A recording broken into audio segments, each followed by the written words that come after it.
Hello दोस्तों, नमस्कार। हिंदी, सामान्य हिंदी से संबंधित जो ये सीरीज है, ये क्वेश्चन बाय क्वेश्चन है, चैप्टर बाय चैप्टर है, उनको हम स्टार्ट कर रहे हैं।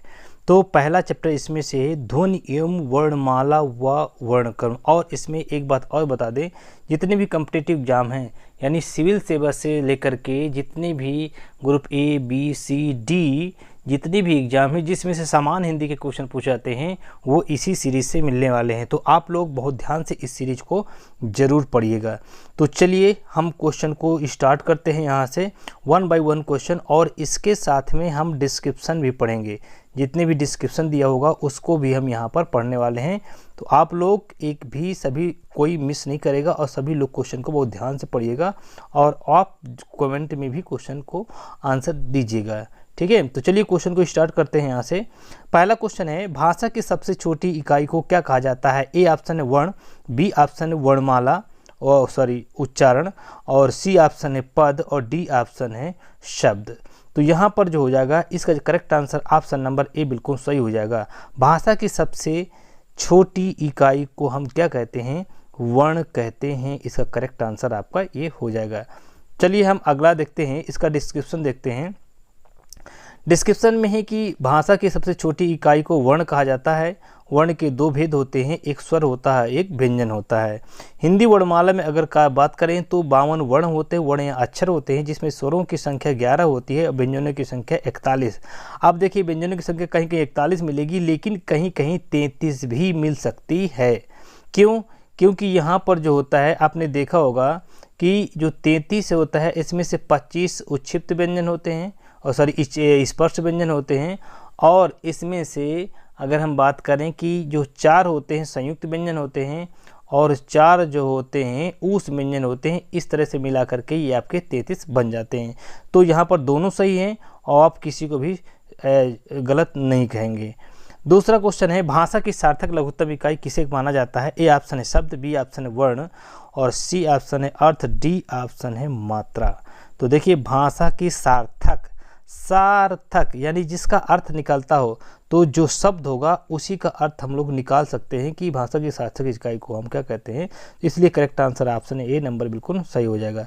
चलिए अगला देखते हैं, इसका डिस्क्रिप्शन पढ़ते हैं। डिस्क्रिप्शन आप बहुत ध्यान से देखिएगा कि हर एग्जाम के लिए इंपॉर्टेंट होता है। भाषा की सार्थक लघुत्तम इकाई को शब्द कहते हैं। माना जाता है कि उच्चारण की दृष्टि से भाषा की लघुत्तम मतलब छोटी से छोटी लघुत्तम इकाई ध्वनि होती है। ध्वनियों के मेल से शब्द बनते हैं, लेकिन शब्द बनाने के लिए हमें सार्थक या अर्थबोधक की क्षमता से युक्त होना चाहिए।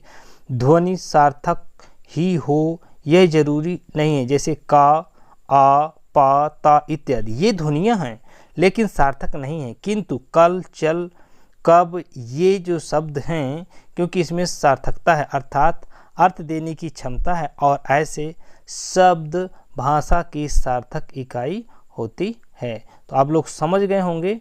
अगला क्वेश्चन नंबर 3 में चलते हैं। क्वेश्चन नंबर 3 है, देखिएगा, भाषा की मूल इकाई क्या होती है? देखिए हर कॉम्पिटिटिव एग्जाम में पूछे गए हैं, इसमें सन भी ईस्वी भी दिए गई है। तो आप इसमें देख सकते हैं किस सन में कौन सा क्वेश्चन किस एग्जाम में पूछा गया है। तो भाषा की मूल इकाई क्या है? ए ऑप्शन है अक्षर, बी ऑप्शन है ध्वनि, सी ऑप्शन है संकेत, डी ऑप्शन है वर्णमाला। तो भाषा की मूल इकाई जो होती है वो ध्वनि होती है। भाषा की मूल इकाई को हम ध्वनि कहते हैं। चलिए हम एक इसका डिस्क्रिप्शन भी पढ़ लेते हैं, डिस्क्रिप्शन से आपको सब पता चल जाएगा। देखिए यहाँ पर दिया है कि भाषा की सबसे छोटी या मूल इकाई ध्वनि होती है। भाषा की सार्थक इकाई वाक्य होती है। वाक्य से छोटी इकाई उपवाक्य, उपवाक्य में छोटी इकाई पदबंध, पदबंध से छोटी इकाई पद शब्द, पद से छोटी इकाई अक्षर, और अक्षर से छोटी इकाई ध्वनि होती है। जैसे उदाहरण में दिया है, राम शब्द में 2 अक्षर की बात करें, बड़ा रा और छोटा मा, ये हो गया राम। लेकिन वर्ण जो बात करेंगे 4 होंगे, रा होगा, बड़ा आ होगा, मा होगा और छोटा आ होगा। इस तरह से शब्द और अक्षर में क्या अंतर होता है ये भी यहाँ आपको पढ़ना है। चलिए अगला क्वेश्चन की अगर बात करते हैं, क्वेश्चन नंबर यहाँ पर आएगा, अब नेक्स्ट आएगा क्वेश्चन नंबर 4 आएगा। अब 4 क्वेश्चन नंबर में देखिएगा यहाँ दिया गया है कि वर्णों की कितने भेद होते हैं? वर्ण मीन्स होता है अक्षर। वर्णों कितने भेद होते हैं? ए ऑप्शन है 10, बी ऑप्शन है 7, सी ऑप्शन है 2, डी ऑप्शन है 8 दिया गया है। तो वर्णों के 2 भेद होते हैं, इसमें देखा होगा आपने। वर्णों के एक तो स्वर होता है, दूसरा व्यंजन होता है, इसलिए इसका आंसर आपका कौन सा सही हो जाएगा? सी ऑप्शन हो जाएगा। स्वर, वर्ण मीन्स होता है अक्षर के 2 भेद होते हैं, एक स्वर होता है, दूसरा व्यंजन होता है, तो ये भी आपका यहाँ पर सही हो जाएगा। अगला क्वेश्चन की अगर बात करें, यहाँ पर जो ऑप्शन दिया गया है, क्वेश्चन नंबर 5 देखिएगा, हिंदी भाषा की कुल वर्ण लिपियाँ होती हैं। वर्ण लिपियाँ अभी देखिए आपने पिछले उसमें पढ़ा भी होगा, अगर ध्यान से आपने पढ़ा होगा, डिस्क्रिप्शन में आंसर का क्वेश्चन का आंसर दिया था। हिंदी भाषा की कुल वर्ण लिपियाँ होती हैं। ए ऑप्शन है 44, बी ऑप्शन है 33, सी ऑप्शन है 52, डी ऑप्शन है 48। तो यहाँ पर जो करेक्ट आंसर क्या होना चाहिए? 52 होती हैं। अब 52 को हम यहाँ पर देखेंगे कौन कौन सी होती हैं। पूरा यहाँ पर मैं थोड़ा सा इसको मिनिमाइज कर देता हूँ ताकि आपको पूरा पता चल जाए। देखिए, हिंदी वर्णमाला की कुल लिपियाँ जो दी गई हैं वो 52 होती हैं, ये सबको मालूम है। स्वरों की संख्या 11 दी गई हैं और व्यंजन का वर्ग से लेकर के यानी पा वर्ग तक, यहाँ से लेकर के यहाँ तक जो होते हैं ये 25 होते हैं आपके, ठीक है। 25 ये हो गए आपके व्यंजन। कौन से व्यंजन? इनको हम बोलते हैं स्पर्श व्यंजन। क्या बोलते हैं? स्पर्श व्यंजन, बहुत इंपॉर्टेंट है, 25 होते हैं। इसके बाद आता है अंतस्थ व्यंजन, हो गए 4, ऊष् व्यंजन हो गए यहाँ पर 4, संयुक्त व्यंजन हो गए आपके 4, अयोग व अंग और आहा हो गए आपके 2, द्विगुण व्यंजन डा और ढा के नीचे जो बिंदी लगी होती है वो आपके 2 हो गए। तो टोटल जब हम इनका करेंगे तो टोटल आपके मिलेंगे 52। कितने मिलेंगे? 52।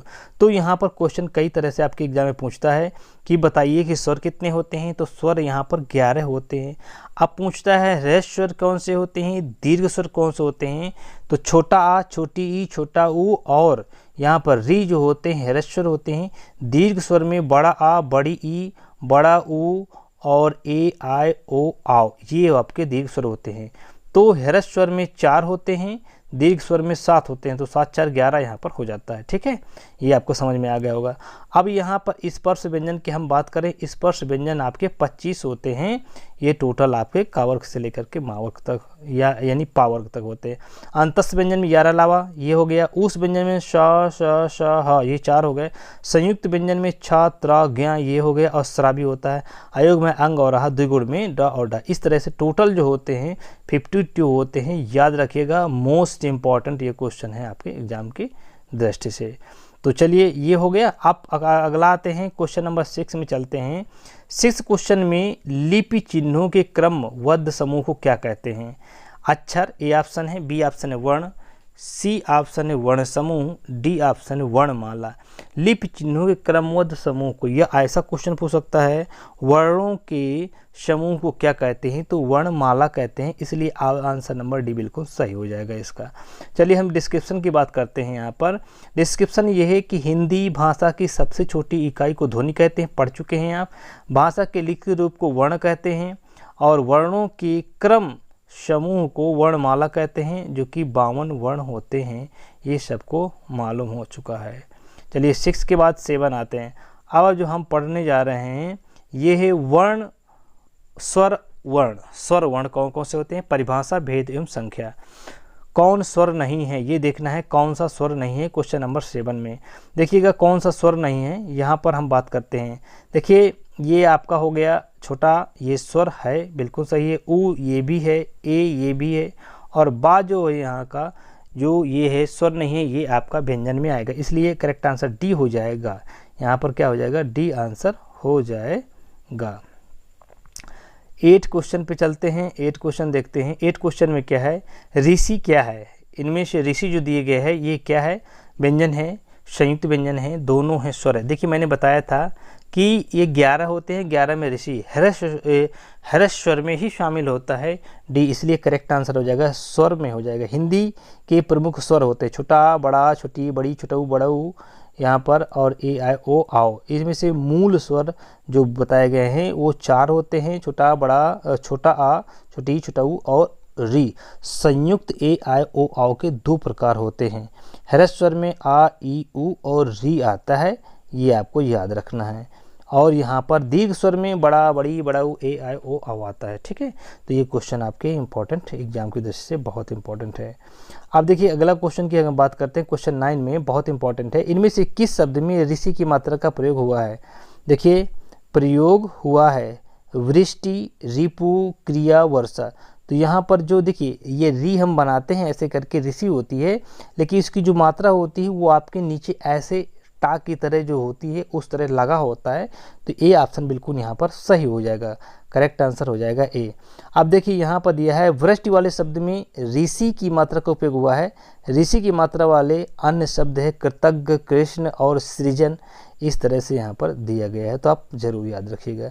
10 नंबर क्वेश्चन होते हैं जिनका उच्चारण स्वतंत्र रूप से होता है और जो व्यंजन के उच्चारण में सहायक होते हैं उसे कहते हैं।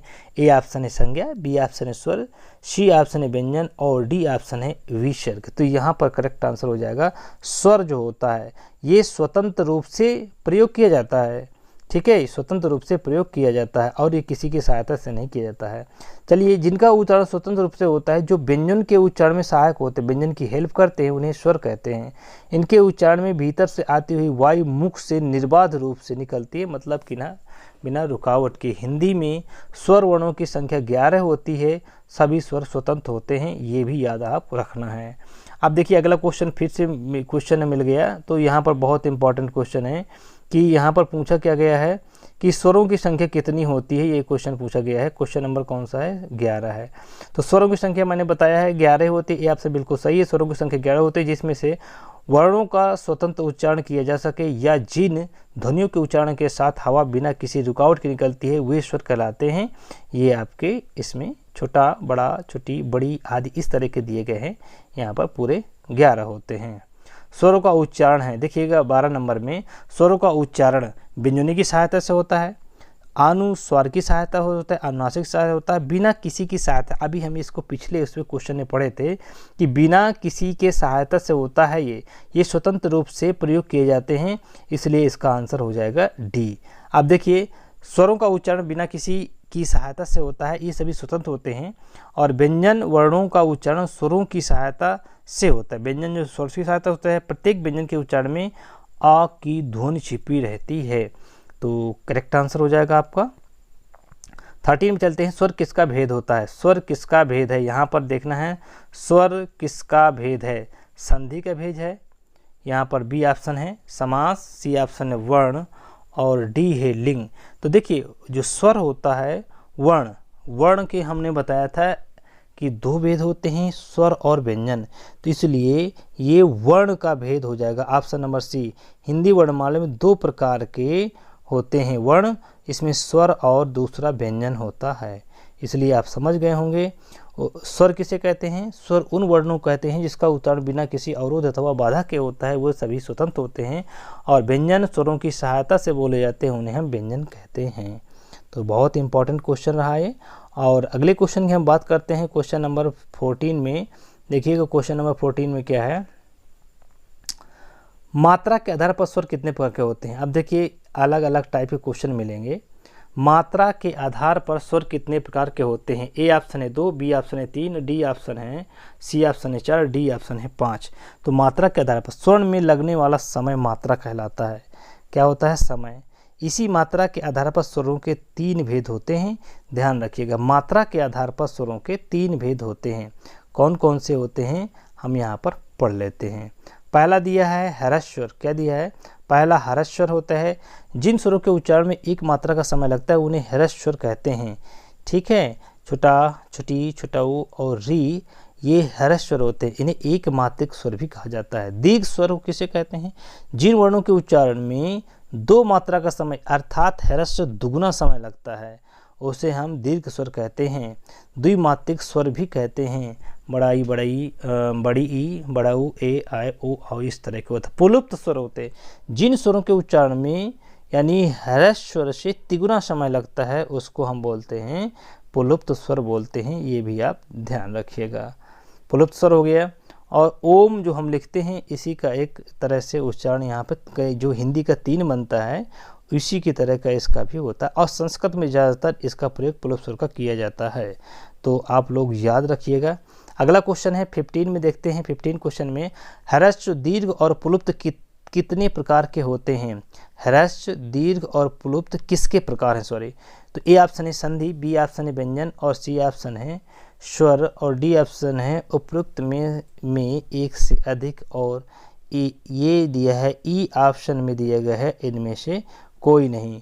तो देखिएगा यहाँ पर जो हम बताया था ह्रस्व दीर्घ और प्लुप्त ये स्वर के प्रकार होते हैं, आपने पहले ही पढ़ा है, तो यहाँ पर आपका हो जाएगा सी ऑप्शन बिल्कुल सही हो जाएगा कि किसके प्रकार होते हैं, ये आपके स्वर के प्रकार होते हैं, बिल्कुल सही। 16 नंबर पे आते हैं, किस समय में सभी स्वर दीर्घ होते हैं। दीर्घ में मैंने बताया था आपको, अगर याद होगा, तो बड़ी ई और ए आई ओ आओ ये हो गया। री आया है तो ये आपका हो जाएगा, ये आएगा ह्रस्व में हो जाएगा। यहाँ पर छोटा आया ह्रस्व हो जाएगा, छोटा आया ह्रस्व हो जाएगा, इसलिए ऑप्शन नंबर ए बिल्कुल सही हो जाएगा। दिए गए विकल्पों में समूह बड़ा ई बड़ा ए आई ओ आओ में सभी स्वर दीर्घ स्वर के अंतर्गत आते हैं, इसलिए आप यहाँ पर क्या हो गए, निश्चिंत हो गए। 17 का है हिंदी भाषा में स्वरों की संख्या कितनी है। तो हिंदी भाषा में स्वर जो होते हैं आपको पता है, ए ऑप्शन है 11, बी ऑप्शन है 4 और सी ऑप्शन है 7 और डी ऑप्शन है 2। अब बताना हिंदी भाषा में ह्रस्व स्वरों की संख्या 4 होती है भैया। छोटा आ यहाँ पर देख सकते हैं, छोटा आ, छोटी ई और यहाँ पर छोटा ओ और री जो होता है, इस तरह से हम लोग यहाँ पर पढ़ेंगे 4 प्रकार के होते हैं, यानी इनकी संख्या जो होती है ह्रस्व की 4 ही होती है। चलिए 18 में चलते हैं। अब यहाँ पर आप पढ़ लीजिएगा और ये ज़्यादा समझने की ज़रूरत इसमें नहीं है। 18 नंबर में जिन स्वरों के उच्चारण में 2 मात्रा का समय लगता है वो या ह्रस्व से दुगुना समय लगता है उसको कहते हैं। पहले देखिएगा ह्रस्व में 1 गुना होता है, फिर इसके बाद आता है दीर्घ स्वर में ह्रस्व दुगुना होता है, प्लुप्त स्वर में ह्रस्व तिगुना होता है। तो यहाँ पर आप देखेंगे प्लुप्त भी काट देंगे। गुरु को दीर्घ स्वर कहते हैं, क्या कहते हैं, मूल स्वर होगा नहीं, लघु स्वर होगा नहीं, तो यहाँ पर बी ऑप्शन सही हो जाएगा। जिन उच्चारण में ह्रस्व स्वरों से अधिक समय लगता है यानी दुगुना लगता है गुरु या दीर्घ स्वर कहते हैं। मात्रा की दृष्टि से दीर्घ स्वर द्विमात्रिक स्वर कहलाते हैं, अर्थात 2 मात्रा वाले स्वर होते हैं। तो ये भी आपका बिल्कुल सही हो गया। 19 में आते हैं, निम्नलिखित में कौन सा दीर्घ स्वर है। फिर पूछ लिया ऐसे, बड़ा आ बिल्कुल है, छोटा ऊ नहीं है, या छोटा ऊ नहीं है, ये ह्रस्व स्वर में आता है और सी ये दीर्घ में आता है, ओ दीर्घ में आता है। तो इसलिए यहाँ पर बहुत इंपॉर्टेंट है, आप लोग इसको सही मार्क कर लीजिएगा, ठीक है। तो अब देखते हैं यहाँ पर दिया है बड़ा छोटा ऊ ह्रस्व में आता है और यहाँ पर संयुक्त स्वर में आता है ए, ओ जो होता है ये भी संयुक्त स्वर में आता है, तो इसको भी हम लोग यहाँ पर देख लिया है। 20 नंबर निम्नलिखित में कौन सा संयुक्त स्वर नहीं है। संयुक्त स्वर नहीं है, ए आए ओ बड़ा ऊ नहीं है, ये ऑप्शन सी हो जाएगा। ए जो होता है, अब देखिए किससे किससे मिलके बना होता है, इसको हम यहाँ पर डिस्क्राइब करके पढ़ लेंगे, ठीक है। तो यहाँ पर जो संयुक्त स्वर होते हैं ए आई ओ आओ, ए आई ओ आओ, ठीक है। तो ये 4 होते हैं, ए आई ओ आओ ये होते हैं और दीर्घ स्वर में बड़ा बड़ी और बड़ा ऊ आते हैं, लेकिन संयुक्त स्वर में 4 होते हैं, ह्रस्व स्वर में आपके 4 होते हैं। तो इस तरह से ध्यान रखने लायक है, ठीक है। आगे 21 में देखते हैं, किस स्वर के उच्चारण में दीर्घ स्वर से भी अधिक समय लगता है भैया उसको। तो मैंने बताया था दीर्घ स्वर से यानी सबसे ज़्यादा समय लगता है प्लुप्त स्वर में लगता है, इसलिए ऑप्शन नंबर यहाँ पर डी हो जाएगा। जिन स्वरों के उच्चारण में दीर्घ स्वरों से अधिक अर्थात जो ह्रस्व स्वर होता है उससे तिगुना समय लगता है, तिगुना समय लगता है, उसे हम प्लुप्त स्वर कहते हैं, जैसे ओम सुनोम, इस तरह से यहाँ पर दिया होता है, ठीक है। अब आगे आते हैं 22 में आते हैं, बहुत इंपॉर्टेंट सीरीज है जो कि हर प्रतियोगी परीक्षा में जरूर पूछा है। प्लुप्त स्वर कौन सा है भैया, इसमें से आप देखना है प्लुप्त स्वर कौन सा है। यहाँ पर देखिए ओम ओम ओम ओम और यहाँ पर आपने देखा होगा कि जो हिंदी की 3 की तरह अक्षर बना होता है वही आपका बिल्कुल यहाँ पर प्लुप्त स्वर में आ जाएगा, ठीक है ना। तो ओम प्लुप्त स्वर है, शेषवर्ती की दृष्टि से त्रुटिपूर्ण है। ह्रस्व स्वर के उच्चारण में जितना समय लगता है प्लुप्त स्वर के उच्चारण में उसका 3 गुना समय लगता है। प्लुप्त स्वर का प्रयोग मूलतः ऋग्वैदिक भाषा में या नाटक इत्यादि में किया जाता है। अगला क्वेश्चन देखते हैं। अब देखिए संधि संयोग के आधार पर स्वर, संधि संयोग के आधार पर स्वर है, यहाँ पर दिया गया है। तो चैप्टर वाइज हम ये सीरीज पढ़ रहे हैं, आप लोग बहुत ध्यान से देखिएगा। निम्नलिखित में से किस स्वर को संयुक्त स्वर माना जाता है? मैंने बताया था कि ए, आए, ओ, आओ, जो 4 होते हैं वो आपके संयुक्त स्वर में आते हैं। तो देख लीजिए, ये होगा नहीं, बड़ा ऊ होगा नहीं, और इसमें से बड़ी ई भी नहीं होगा, और यहाँ पर ये सही हो जाएगा, बिल्कुल डी ऑप्शन सही हो जाएगा, क्योंकि ए, आए, ओ, आओ ये संयुक्त स्वर में आते हैं। ए स्वर को संयुक्त, आए स्वर को संयुक्त स्वर मानते हैं। संयुक्त स्वर में ए, आए, ओ, आओ, आओ आते हैं। इसके संयुक्त होने का विवरण इस प्रकार दिया गया है, देखिएगा। छोटा आ और छोटी ई मिलकर के ए बनते हैं, छोटा आ और इसके बाद ए बन के ए बनते हैं, छोटा आ ऊ बन के ओ बनता है, और छोटा आ और ओ मिलकर के औ बनता है। आए हुए को मूल स्वर भी माना जाता है।